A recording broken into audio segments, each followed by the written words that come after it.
মোৰ খুৰীৰ ডাঙৰ ল'ৰাজনৰ মৃত্যু হোৱাত মোৰ মায়ে খুৰীৰ দুখ দেখি মোক খুৰীৰ ঘৰলৈ পঠিয়াই দিলে।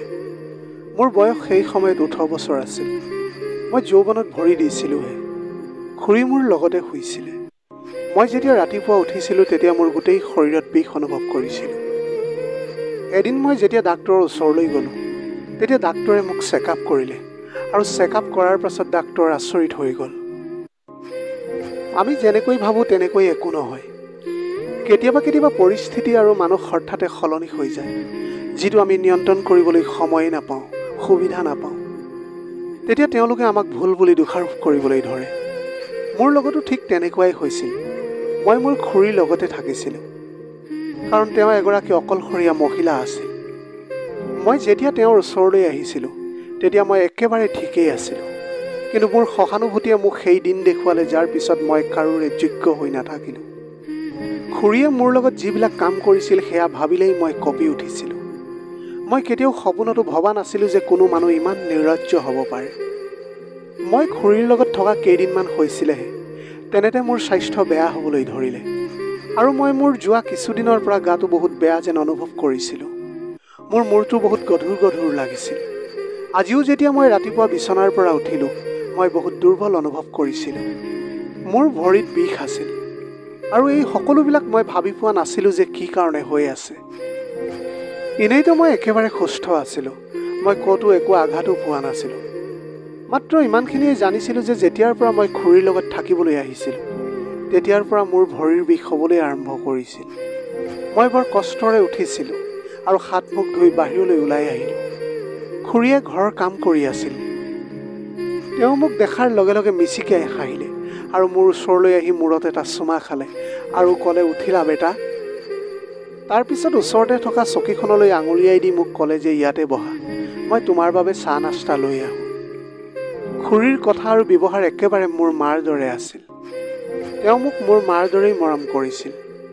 মই তেতিয়া তেওঁৰ কথাত চকীখনতে বহিলোঁ আৰু খুৰীয়ে চাহ বনাবলৈ গুচি গ'ল। তেওঁৰ মুখৰ মিচিকীয়া হাঁহি দেখি ময়ো শান্তি পাইছিলোঁ আৰু ভগৱানক ধন্যবাদ দিছিলোঁ যে এতিয়া মোৰ খুৰীয়ে তেওঁৰ দুখবিলাক পাহৰি আগৰ জীৱনলৈ ঘূৰি আহিবলৈ লৈছে আৰু ভালকৈ কথা পাতিবলৈ আৰু হাঁহিবলৈ আৰম্ভ কৰিছে। আৰু এই সকলোবিলাক মোৰ মাৰ ত্যাগৰ কাৰণেই হৈছিল। তেওঁ এতিয়া মই অহাৰ পিছতে আগৰ দৰে হৈ পৰিছিল। নহ'লে তেওঁৰ কেইদিনমান আগতে হোৱা দুৰ্ঘটনাটোৰ ফলত মুখৰ পৰা হাঁহিয়ে নোহোৱা হৈ গৈছিল। সেইটো এনেকুৱা এটা দুৰ্ঘটনা আছিল য'ত তেওঁৰ ডেকা পুতেকৰ মৃত্যু হৈছিল, যাৰ ফলত খুৰী পাগলীৰ দৰে হৈ পৰিছিল আৰু বেয়াকৈ চিঞৰি চিঞৰি নিজৰ পুতেকৰ কাৰণে কান্দি আছিল। তেওঁ মোৰ খুৰীৰ একমাত্ৰ ল'ৰা আছিল। খুৰীয়ে তেওঁৰ পুতেকক বহুত মৰম কৰিছিল। ইতিমধ্যে মোৰ খুৰাৰ মৃত্যু বহুত আগতেই হৈ গৈছিল। মৃত্যুৰ সময়ত মোৰ খুৰাই বহুত ধন সম্পত্তি এৰি থৈ গৈছিল তেওঁলোকৰ কাৰণে। সেইকাৰণে মোৰ খুৰীৰ টকা পইচাৰ কোনো অভাৱ হোৱা নাছিল। মাত্ৰ তেওঁৰ এজনেই পুতেক আছিল। সেইকাৰণে তাক বহুত আদৰ সাদৰ কৰি ডাঙৰ দীঘল কৰি তুলিছিল, যাক জীৱনত সকলো সুখ দিছিল তেওঁ। তাৰ এনেকুৱা কোনো ইচ্ছা নাছিল যিটো খুৰা-খুৰীয়ে সম্পূৰ্ণ কৰা নাছিল। অৰ্থাৎ খুৰাৰ ল'ৰা মানে মোৰ ভাই বহুত লাভ-বিলাসৰ ওপৰত জীৱন নিৰ্বাহ কৰিছিল, কিন্তু তাক ভগৱানে বহুত সোনকালেই লৈ গৈছিল। তাৰ মৃত্যুত আমি সকলোৱে ভাগি পৰিছিলোঁ। মোৰ মায়ে মোৰ খুৰীৰ অৱস্থা সহ্য কৰিব নোৱাৰিলে আৰু মোক তেওঁ খুৰীৰ হাতত গতাই দিলে, যাতে খুৰীৰ অন্তৰখনে অলপ শান্তি পায়। এনেকৈয়ে মই এতিয়া একেৰাহে খুৰীৰ লগত থাকিবলৈ লৈছিলোঁ।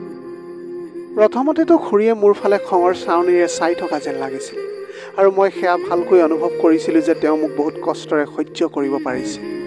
কিন্তু তথাপিও সকলো সময়তে মোক সন্মুখত দেখি তেওঁ লাহে লাহে নিজকে নিয়ন্ত্ৰণ কৰিবলৈ ধৰিলে আৰু এতিয়া তেওঁ মোক বহুত মৰমো কৰে।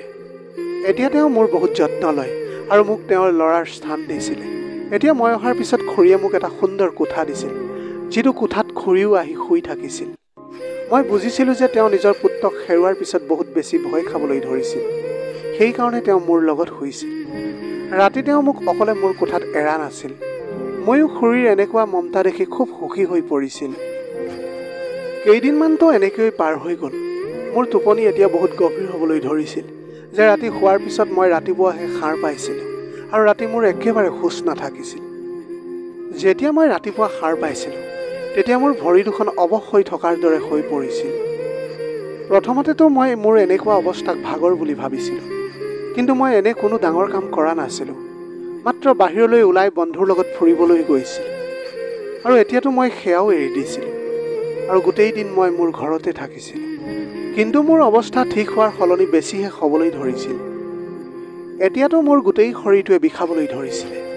খুৰীকো মই এই কথাটো কৈছিলোঁ, কিন্তু তেওঁ মোক ক'লে যে তোমাৰ ভাগৰ লাগি থকাৰ কাৰণে হৈছে চাগে, অলপ আৰাম কৰা ঠিক হৈ যাব। মই উপায়বিহীন হৈ শেষত এই কথাটো মোৰ মা দেউতাৰ আগত ক'লোঁ। তেতিয়া তেওঁলোকে মোক ডাক্তৰৰ ওচৰলৈ লৈ গ'ল। মোৰ নাম সুৰজ, মোৰ বয়স 18 বছৰ আৰু মই এজন ভাল ধনী ঘৰৰ ল'ৰা। আমি 5 ভাই ভনী আছিলোঁ। মোৰ দেউতাৰ কাপোৰৰ ব্যৱসায় আছিল। মোৰ দেউতাৰ মাত্ৰ এজনেই ভায়েক আছিল। খুৰাৰ তুলনাত দেউতাৰ ব্যৱসায় সৰু আছিল আৰু আমি ভাই ভনীও বেছি আছিল। কিন্তু তথাপিও দেউতাই আমাক ভালকৈ খুৱাইছিল, পিন্ধাইছিল। আনহাতে খুৰাৰ এজনেই পুতেক আছিল, যিজন খুৰাৰ মৃত্যুৰ কেইদিনমান আগতে জন্ম হৈছিল।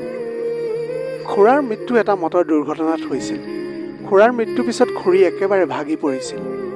কিন্তু নিজৰ পুত্ৰৰ মুখখন দেখি তেওঁ জীয়াই থকাৰ আশা দেখিছিল। খুৰীয়ে নিজ পুত্ৰক বহুত মৰমেৰে লালন পালন কৰিছিল। নিজৰ পুতেকক দেউতাকৰ অভাৱ কেতিয়াও অনুভৱ হ'বলৈ দিয়া নাছিল। যেতিয়া খুৰা জীয়াই আছিল তেতিয়া খুৰা আৰু আমি একেলগে থাকিছিলোঁ। খুৰাৰ মৃত্যুৰ পিছত খুৰীয়ে নিজৰ পুতেকৰ লগত গৈ চহৰৰ মাজমজিয়াত এটা ভাল ঘৰত থাকিবলৈ ল'লে। কিন্তু আমাৰ মাজৰ মৰমৰ যি সম্পৰ্ক সেয়া কমি যোৱা নাছিল। আমি প্ৰায় খুৰীৰ ঘৰলৈ গৈ থাকিছিলোঁ আৰু তেনেকৈ মোৰ খুৰাৰ ল'ৰাজনো আমাৰ ঘৰলৈ প্ৰায় আহি থাকিছিল। সি এটা বহুত ভাল স্বভাৱৰ ল'ৰা আছিল। সি তাৰ দেউতাকৰ মৃত্যুৰ পিছত মোৰ দেউতাকে নিজৰ দেউতা বুলি ভাবিছিল আৰু নিজৰ সকলো সমস্যা মোৰ দেউতাৰ আগত প্ৰকাশ কৰিছিল। মোৰ মাকো সি নিজৰ মাৰ দৰে স্থান দিছিল।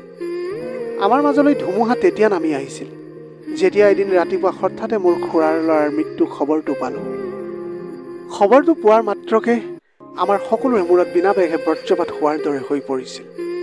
আমি সকলোৱে কান্দি কান্দি খুৰীৰ ঘৰ পালোহি। সন্মুখতে মোৰ ভাইৰ নিথৰ শৰীৰ পৰি আছিল। সেই দৃশ্য বৰ কৰুণ আছিল।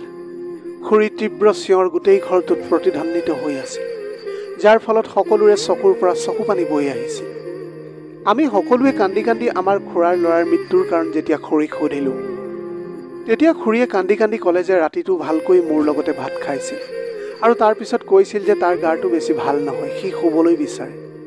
তাৰপিছত মই তাক শুবলৈ নিজৰ কোঠালৈ পঠিয়াই দিলোঁ।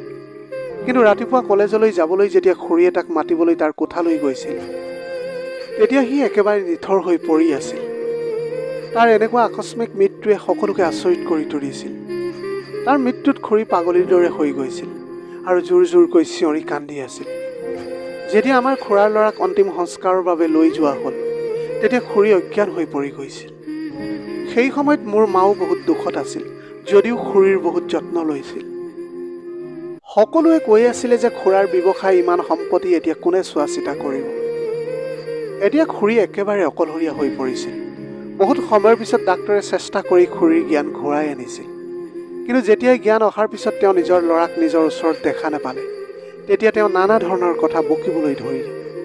কেতিয়াবা ক'বলৈ ধৰে তেওঁৰ ল'ৰাক কোনোবাই মাৰি পেলাইছে, আৰু কেতিয়াবা হঠাতে চিঞৰিবলৈ ধৰে যে তেওঁৰ ল'ৰা জীয়াই আছে, তাৰ কোঠাত শুই আছেহি, তাক সোনকালে উঠাই লৈ আহা।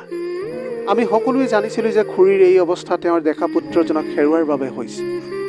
সেইকাৰণে সকলোৰে চকুৰ পৰা চকু পানী বৈ আহিছিল। মোৰ মায়ে যেতিয়া সেয়া দেখিলে তেতিয়া তেওঁ বহুত চিন্তিত হৈ পৰিছিল। কাৰণ আমি গোটেই জীৱন খুৰীৰ লগত থাকিব নোৱাৰোঁ, আৰু খুৰী এতিয়া এই ডাঙৰ ঘৰটোত অকলে কেনেকৈ থাকিব।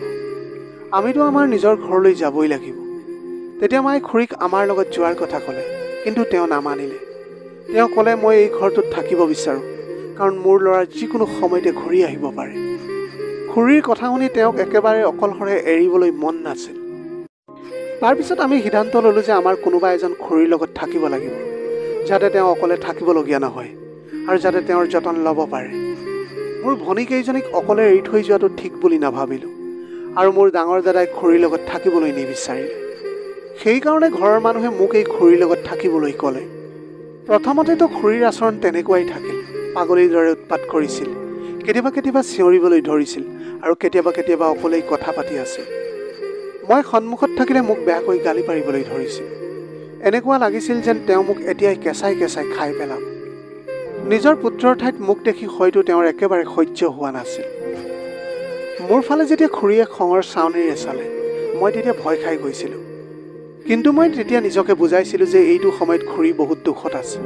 তেওঁৰ লগত কোনোবা এজন থকাটো খুবেই প্ৰয়োজন। যদি মই ভয় খাই এতিয়া পিছুৱাই যাওঁ আৰু তেওঁক অকলে এৰি দিওঁ, তেনেহ'লে খুৰীৰ কি হ'ব ঠিকনা নাই। সেয়া ভাবি মই সকলো সহ্য কৰিবলৈ ধৰিলোঁ। মোৰ এতিয়া তেওঁক লৈ বহুত চিন্তা হৈছিল। মই মনে মনে ভাবিছিলোঁ যে খুৰী যদি ঠিক হৈ যায় তেনেহ'লে মই মোৰ ঘৰলৈ গুচি যাম। সেইকাৰণে মই খুৰীৰ সকলো আচৰণ ধৈৰ্যৰে সহ্য কৰি থাকিলোঁ আৰু মই তেওঁক সকলো প্ৰকাৰে বুজাবলৈ চেষ্টা কৰি থাকিলোঁ। এতিয়া খুৰী অলপ সলনি হোৱা যেন লাগিছিল। এতিয়া তেওঁ মোক বহুত খঙেৰে চোৱা নাছিল। এতিয়া তেওঁ মোক বৰ মিঠা চাৱনিৰে চাইছিল। এতিয়া এনেকুৱা লাগিছিল যেন খুৰীয়ে মোক দেখি সুখী হ'বলৈ ধৰিছিল। এদিন তেওঁ মোৰ হাতত ধৰি মোক তেওঁৰ ল'ৰাৰ কোঠালৈ লৈ গ'ল আৰু তাৰ সকলো দামী দামী বস্তু মোক দিবলৈ ধৰিলে। খুৰীৰ আচৰণ ইমান সোনকালে সলনি হোৱা দেখি মই স্তম্ভিত হৈ পৰিলোঁ। কিন্তু মই সুখীও আছিলোঁ যে যিয়েই নহওক মই খুৰীক দুখৰ সাগৰৰ পৰা বাহিৰলৈ আনিবলৈ সক্ষম হৈছিলোঁ। এতিয়া খুৰী লাহে লাহে সাধাৰণ হৈ উঠিছিল। জীৱনৰ ফালে ঘূৰি আহিবলৈ ধৰিছিল। এতিয়া তেওঁ মোৰ বাবে নিজৰ হাতেৰে খানা বনাইছিল। তেওঁৰ ওচৰত বহুৱাই মোক খুৱাইছিল। বেছিভাগ সময় তেওঁ মোৰ ওচৰে পাজৰেই থাকিছিল। ময়ো খুৰীৰ এতিয়া এনেকুৱা আচৰণত বহুত সুখী হৈ পৰিছিলোঁ। কিন্তু এতিয়া যেতিয়া মই ৰাতি সাৰ পাওঁ তেতিয়া খুৰীক সাৰে থকা দেখিছিলোঁ। মোৰ তেতিয়া খুৰীৰ কাৰণে বহুত চিন্তা হ'বলৈ ধৰিছিল। মই ভাবিছিলোঁ যে হয়তো তেওঁ এতিয়াও নিজৰ পুতেকৰ দুখ পাহৰিব পৰা নাই আৰু তাক মনত পেলাই ৰাতি শুব নোৱাৰে। কিন্তু খুৰীয়ে মোৰ কোঠাত মোৰ ওচৰতে শুইছিল। কেইদিনমানৰ পিছত মোৰ টোপনি বহুত গভীৰ হ'বলৈ ধৰিলে। মই ৰাতি শুলে একেবাৰে সাৰ নোপোৱা হ'লোঁ। মোৰ এতিয়া এনেকুৱা লাগিছিল যে দিনটো ভাগৰ লগাৰ কাৰণেই চাগে মই ৰাতি গভীৰ টোপনিত গুচি যাওঁ। কিন্তু ইমান টোপনি খোৱাৰ পিছত মোৰ স্বাস্থ্য দিনে দিনে বেয়া হৈ যাবলৈহে ধৰিছিল। মই ভাগৰুৱা যেন অনুভৱ কৰিবলৈ ধৰিলোঁ আৰু ৰাতিপুৱা উঠিলে মোৰ ভৰি দুখন অৱশ হৈ থকাৰ দৰে হৈছিল। সেয়া মোৰ ভাগৰ বুলি ভাবিছিলোঁ আৰু মোৰ স্বাস্থ্যক আওকাণ কৰিবলৈ ধৰিলোঁ। এতিয়া মই নিজৰ ফালৰ পৰা ভালকৈ জিৰণি ল'বলৈ চেষ্টা কৰিছিলোঁ, কিন্তু মোৰ একো লাভ হোৱা নাছিল। এতিয়াতো লাহে লাহে মোৰ মুখৰ উজ্জ্বলতাও নোহোৱা হৈ যাবলৈ ধৰিছিল। চকুৰ তলত ক'লা ক'লা দাগ পৰিবলৈ ধৰিছিল। মোৰ শৰীৰটো এতিয়া দিনে দিনে দুৰ্বল হৈ যাবলৈ ধৰিছিল। খুৰীয়ে মোক সদায় ভাল ভাল খাদ্য বনাই খুৱাইছিল। খোৱাৰ সময়ত তেওঁ মোক সদায় এগিলাচ গাখীৰ খাবলৈ দিছিল। সঁচা কথা ক'বলৈ মোৰ জীৱনটো এতিয়া খুৰীৰ ঘৰত নিজৰ ঘৰতকৈ ভালকৈ উপভোগ কৰিবলৈ পাৰিছিলোঁ। কিন্তু তথাপিও মই দুৰ্বল হৈ গৈ আছিলোঁ আৰু এই কথা মই একেবাৰে বুজি পোৱা নাছিলোঁ। এদিন মোৰ এই সমস্যাৰ কথা মই মোৰ খুৰীক ক'লোঁ যে মোৰ নিজকে এক অদ্ভুত ধৰণৰ অনুভৱ হৈছে। গাটো বহুত বেছি দুৰ্বল হ'ব ধৰিছে। মোৰ কথাত খুৰীয়ে মোৰ ফালে চালে আৰু ক'লে যে এনেকুৱা একো হোৱা নাই। এয়া তোমাৰ মাত্ৰ মনৰ ভাৱহে। তুমি তোমাৰ বন্ধুৰ লগত খেলা ধূলা কৰোঁতে ভাগৰি যোৱা চাগে। ভালকৈ জিৰণি লোৱা, সকলো ঠিক হৈ যাব। মই খুৰীৰ কথা শুনি মনে মনে শান্ত থাকিলোঁ। কিন্তু মই কোনো সৰু ল'ৰা নাছিলোঁ যে মই মোৰ স্বাস্থ্যক এনেকৈ আওকাণ কৰিম। মই যেতিয়া খেলা ধূলা কৰিছিলোঁ তেতিয়াতো একো সমস্যা হোৱা নাছিল। কিন্তু মই খুৰীৰ লগত একো তৰ্ক নকৰিলোঁ আৰু নিজৰ কোঠাত জিৰণি ল'বলৈ গুচি আহিলোঁ। এতিয়াতো মই মোৰ বন্ধুৰ লগত বাহিৰলৈ যাবলৈ এৰি দিছিলোঁ। কিন্তু মই এতিয়া একেবাৰে দুৰ্বল হৈ গৈছিলোঁ। কেতিয়াবা কেতিয়াবা মই কলেজলৈ গ'লে মোৰ বন্ধুবিলাকে মোক আচৰিত ধৰণে ঘূৰি চাইছিল যে ইমান কিয় তুমি ক্ষীণাই গৈছা। এতিয়াতো সেই কথাটো মোৰ শিক্ষকে অনুভৱ কৰিছিল আৰু মোক এজন ভাল ডাক্তৰৰ পৰামৰ্শ ল'বলৈ কৈছিল তেওঁলোকে। কিন্তু মই কৰিমনো কি? খুৰীয়েতো মোৰ কথা শুনিবলৈ সাজুৱেই নাছিল। তাৰপিছত এদিন মই উপায়বিহীন হৈ মই মোৰ ঘৰলৈ গুচি গ'লোঁ। ঘৰলৈ গৈ মই মোৰ মা দেউতাক মোৰ সমস্যাৰ কথাটো ক'লোঁ। মোৰ অৱস্থা দেখি ঘৰৰ মানুহে ভয় খাই গৈছিল। মোৰ দেউতাই তেতিয়াই মোক ডাক্তৰৰ ওচৰলৈ লৈ গৈছিল। ডাক্তৰ মোৰ স্বাস্থ্যৰ পৰীক্ষা কৰিলে আৰু মোক নানা ধৰণৰ প্ৰশ্ন কৰিবলৈ ধৰিলে যে মই ক'ত থাকোঁ, মোৰ লগত কোন কোন থাকে।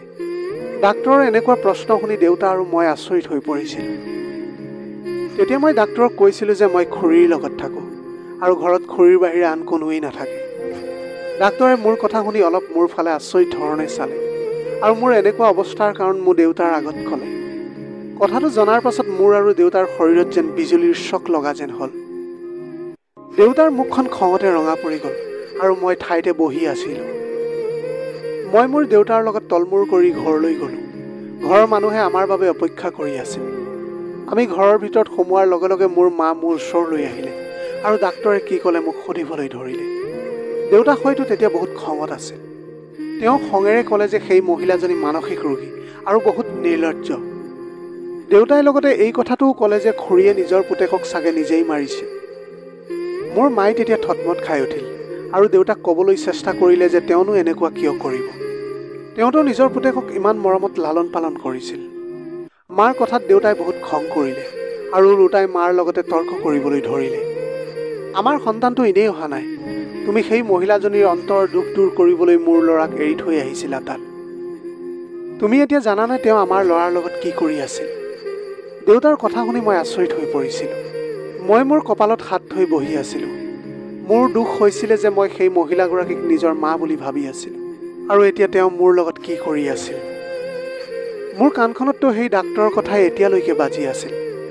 ডাক্তৰে দেউতাক কৈছিল যে মোক শ্ল' পয়জন দিয়া হৈছিল, যাৰ ফলত মোৰ এই অৱস্থা হ'বলৈ ধৰিছিল আৰু মই লাহে লাহে মৃত্যুৰ মুখলৈ গৈ আছিলোঁ। তেতিয়া মই গম পাইছিলোঁ যে ৰাতি মই কিয় ইমান গভীৰ টোপনিত যাওঁ আৰু খুৰীয়ে মোক কিয় সদায় শোৱাৰ আগতে এগিলাচ গাখীৰ খাবলৈ দিছিল। দেউতাই যেতিয়া মোক এই কথা ক'লে তেতিয়া তেওঁ অজ্ঞান হোৱাৰ দৰে হৈ এচুকত বহি গৈছিল। যদি মই ঘৰলৈ আহি কাকো একোৱেই নকলোহেঁতেন তেনেহ'লে এই পৃথিৱীৰ পৰা মই কেতিয়া গুচি গ'লোহেঁতেন মোৰ মা দেউতাই একো গমেই নাপালেহেঁতেন। মোৰ মায়ে মোৰ অৱস্থা দেখি এতিয়া কান্দিবলৈ ধৰিছিল আৰু মোক ক্ষমা বিচাৰি আছিল। মই তেতিয়া মাক কৈছিলোঁ যে ইয়াতনো তোমাৰ কি দুখ আছে, তুমিতো খুৰীয়ে এনেকুৱা কৰিব বুলি কেতিয়াও জনা নাছিলা। তেওঁতো সঁচাই খুৰীৰ যত্ন ল'বলৈহে মোক পঠিয়াইছিল। তেওঁৰ অন্তৰখন একেবাৰে শুদ্ধ আছিল। এতিয়া মোৰ মায়ে মোক নিজৰ লগতে ৰাখিছিল। এদিন মই মোৰ মা আৰু দেউতাই মোৰ বয়বস্তু আনিবলৈ খুৰীৰ ঘৰলৈ গ'লোঁ। দেউতাই তেতিয়া খুৰীৰ লগত কাজিয়া কৰিবলৈ ধৰিলে। তেওঁ খুৰীক মাতিলে আৰু ক'লে যে আমি তোমাৰ ওচৰত আমাৰ ল'ৰাক গতাই থৈ গৈছিলোঁ আৰু তুমি তাৰ লগত কি কৰিলা। সেই কথাত খুৰীয়ে যি কৈছিল সেয়া শুনি মোৰ মা দেউতাৰ মুখৰ মাত হেৰাই গৈছিল। তেওঁলোকেতো একো বুজি পোৱাই নাছিল। খুৰীয়ে খঙতে চিঞৰি চিঞৰি কৈ গৈছিল যে আপোনালোকে মোৰ সহানুভূতিৰ কাৰণ নহয়, বৰঞ্চ আপোনালোকে ধন সম্পত্তিৰ লোভত পৰিহে আপোনালোকৰ ল'ৰাক মোৰ লগত সঁপিছিল। মোৰ ল'ৰাকো আপোনালোকে নিজৰ কৰি লৈছিল। সি সদায় আপোনালোকৰে গুণ গাই থাকিছিল। আপোনালোকে ভাবিছিল চাগে এনেকুৱা কৰি আপোনালোকে মোৰ সকলো ধন সম্পত্তি নিজৰ হাতলৈ লৈ যাব। তেতিয়া আমি গম পাইছিলোঁ যে খুৰীয়ে আমাৰ কাৰণে নিজৰ মাজত কিমান ঘৃণা সুমুৱাই ৰাখিছে। খুৰীয়ে ভাবিছিল যে আমি তেওঁলোকৰ সম্পত্তিৰ লোভত তেওঁৰ সন্তানক ইমান মৰম সাদৰ কৰিছিলোঁ, কিন্তু তেনেকুৱা একো নাছিল। তাৰপিছত খুৰীয়ে মোৰ মাক চিঞৰি ক'লে মোৰ ল'ৰাক বন্দী কৰি ৰাখিবলৈ বিচাৰিছিলি তহঁতি। নিজৰ ভনীয়াৰ ছোৱালীৰ বিয়া মোৰ ল'ৰাৰ লগত কৰাব বিচাৰিছিলি যাতে মোৰ ল'ৰাক মোৰ পৰা কাঢ়ি ল'ব পাৰ। সেইদিনাও মোৰ ল'ৰাই মোক ক'বলৈ ধৰিছিল যে মা মই বৰমাৰ জীয়েকৰ ছোৱালীক বিয়া কৰাব বিচাৰোঁ আৰু মই তাইক ভাল পাওঁ। মই লগে লগে বুজি পাইছিলোঁ যে সেই পাঠ তহঁতেই পঢ়াইছিলি। মই লগে লগে মানা কৰি দিছিলোঁ। মই মোৰ ল'ৰাৰ সকলো ইচ্ছা পূৰণ কৰিছিলোঁ, কিন্তু মই তাৰ সেই ইচ্ছা কোনোপধ্যেই পূৰণ কৰিব নোৱাৰোঁ।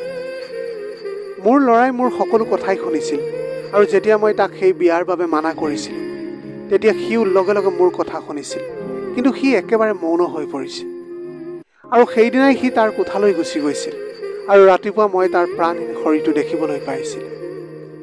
মোৰ ল'ৰাৰ মৃত্যু আকস্মিক নাছিল। মই তেতিয়া জানিছিলোঁ যে তহঁতেই মোৰ ল'ৰাৰ লগত কিবা এটা নিশ্চয় কৰিছিলি, যাৰ ফলত তাৰ এতিয়া মৃত্যু হৈছিল। খুৰীয়ে ইমান নিজ চিন্তাধাৰা দেখি আমি কঁপি উঠিছিলোঁ। যেতিয়া মোৰ মায়ে মোৰ খুৰীৰ হাতত গতাই কৈছিলে যে আজিৰ পৰা সি তোমাৰ ল'ৰা বুলি, তেতিয়া খুৰী আৰু বেছিকৈ নিশ্চিত হৈছিলে যে আমি সকলোৱে সঁচাকৈ তেওঁৰ ধন সম্পত্তি হাত কৰিবলৈ বিচাৰিছিল। প্ৰথম অৱস্থাততো তেওঁ মনে মনে থাকিলে আৰু তাৰপিছত তেওঁ ভাবিলে যে যদি আমি তেওঁৰ সন্তান কাঢ়িব পাৰোঁ তেনেহ'লে তেওঁ আমাৰ ঘৰৰ ল'ৰাক কাঢ়িব পাৰে। সেইকাৰণেই তেওঁ মোৰ লগত এই ঘৃণনীয় কাণ্ড কৰিবলৈ লৈছিল। দেউতাই খঙতে ক'লে যে আমাৰ কোনো ধন সম্পত্তিৰ লোভ নাই। সি অকল তোমাৰেই সন্তান নাছিল, মোৰ ভাইৰো একমাত্ৰ সন্তান আছিল। আমি এনে ধন সম্পত্তি থু পেলাই দিওঁ যাৰ কাৰণে কোনোবা নিৰ্দোষীয়ে জীৱন দিবলগীয়া হয়। তাৰপিছত দেউতা আৰু মায়ে মোৰ সকলো সামগ্ৰী লৈ ঘৰলৈ আহিলে আৰু খুৰীক অকলে থৈ আহিলে।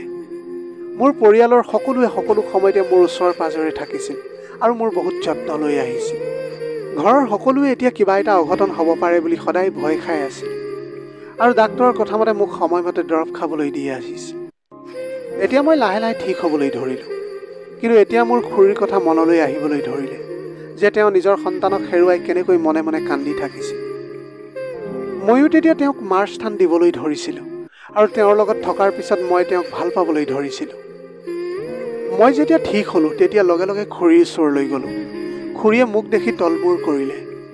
তেওঁক বহুত দুৰ্বল আৰু বেমাৰী যেন লাগিছিল। মই তেওঁৰ হাতত ধৰিলোঁ আৰু তেওঁক মোৰ লগত ওলাবলৈ ক'লোঁ। মই ক'লোঁ যে আপুনি আপোনাৰ সকলো ধন সম্পত্তি গৰীবক দান কৰি দিয়ক আৰু দুখীয়া মানুহৰ কাৰণে এখন ডাঙৰ হস্পিটেল বনাই দিয়ক, য'ত এই সমাজত থকা বহুতো দুখীয়া মানুহে বিনামূলীয়াকৈ চিকিৎসা কৰিব পাৰিব। এনেকুৱা কৰিলে হয়তো আপোনাৰ ল'ৰাৰ আত্মাই শান্তি পাব আৰু আপোনাৰ অন্তৰেও শান্তি পাব। মোৰ আপোনাৰ ধন সম্পত্তিক লৈ একো লোভ নাই। মোৰ কথা শুনি খুৰীয়ে কান্দিবলৈ ধৰিলে আৰু মোক ক্ষমা বিচাৰিবলৈ ধৰিলে। এতিয়া তেওঁ কৰা কাৰ্যত অনুতপ্ত হ'বলৈ ধৰিছিল। মই তেওঁক বুজাই ক্ষমাও কৰি দিলোঁ। তেওঁৰ সম্পত্তিৰ আধা অংশ মোক দিবলৈ বিচাৰিলে, কিন্তু মই মানা কৰিলোঁ। তাৰপিছত খুৰীয়ে সকলো সম্পত্তি দুখীয়া ৰাইজৰ মাজত বিলাই দিলে। নিজৰ পুত্ৰৰ নামত হস্পিটেল বনালে আৰু তাত গৰীবৰ বিনামূলীয়া চিকিৎসা হ'বলৈ ধৰিলে। এতিয়া খুৰী আমাৰ লগতে থাকে।